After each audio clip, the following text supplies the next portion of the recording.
Breaking news Philippines దేశానికి తెలంగాణ బియ్యం రవాణా అవుతోంది. బియ్యం ఎగుమతి ఒప్పందంలో భాగంగా కాకినాడ పోర్ట్ నుంచి 12,500 మెట్రిక్ టన్నుల బియ్యాన్ని రవాణా చేస్తోంది. తెలంగాణ పౌర సరఫరాల శాఖ మంత్రి ఉత్తమ్ కుమార్ రెడ్డి బియ్యం ఓడను ప్రారంభించారు. తెలంగాణ రాష్ట్రంలో పండించిన ధాన్యాన్ని 130 రైస్ మిల్లల్లో సిద్ధం చేసిన బియ్యాన్ని ఫిలిప్పీన్స్ దేశానికి ఎగుమతి చేస్తున్నట్లు మంత్రి తెలిపారు. తెలంగాణ రాష్ట్రం అన్ని రంగాల్లో ముందుకు దూసుకుపోతోందని ఉత్తమ్ తెలిపారు. రానున్న రోజుల్లో మరికొన్ని దేశాలతో ఒప్పందాలు చేసుకుని బియ్యాన్ని ఎగుమతి చేస్తామని ఉత్తమ్ వివరించారు.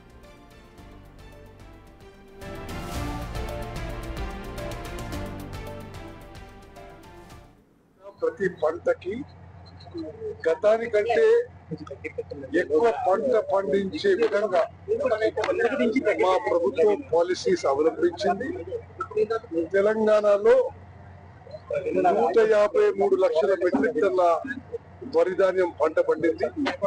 ఇప్పుడు యాసంగిలో 122 లక్షల మెట్రిక్ టన్నుల వరి ధాన్యం పండే సూచనలు అవపడుతున్నాయి. అంటే సంవత్సరానికి 180 లక్షల మెట్రిక్ టన్నుల ధాన్యం తెలంగాణలో వరి ధాన్యం పడుతుంది. మేము లోకల్ కన్సంప్షన్ కాకుండా కేంద్ర ప్రభుత్వానికి ఎఫ్సిఐ ద్వారా ఇవ్వడం కాకుండా ఎక్సెస్ ప్రొడక్షన్ కి వివిధ ఏషియా ఖండంలో ఆఫ్రికాలో మా ప్రభుత్వం మరి మార్కెట్ ఎక్స్ప్లోరేషన్ చేయడం జరుగుతుంది. We are looking at various markets in South East Asia and Africa. దాని భాగంగా మరి ఈరోజు ఇక్కడ మీరు చూస్తున్నారు, ఇది మొదటి కన్సైన్మెంట్.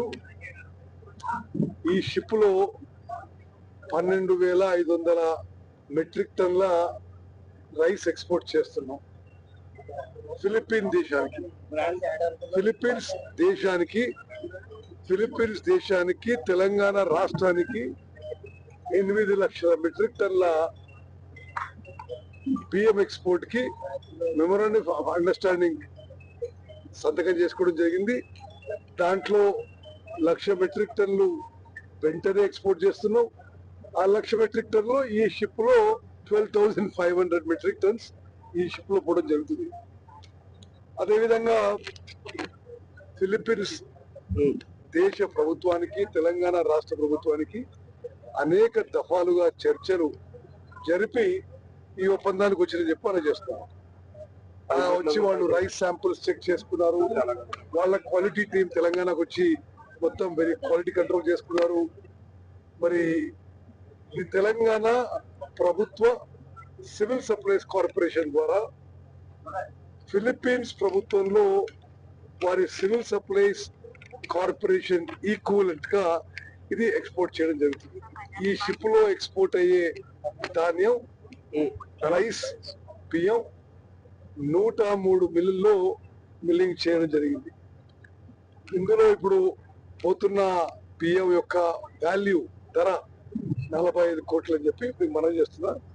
అంటే మా నిరంతర ప్రక్రియగా తెలంగాణలో రైతులకి మేలు జరగాలనే ఉద్దేశంతో వరి రైతులకి మేము సౌత్ ఈస్ట్ ఏషియాలో ఆఫ్రికాలో అనేక దేశాల్లో మార్కెట్ ఎక్స్ప్లోర్ చేస్తూ దాని భాగంగా ఈ ఎక్స్పోర్ట్ అని చెప్పి నేను మనం చేస్తున్నా.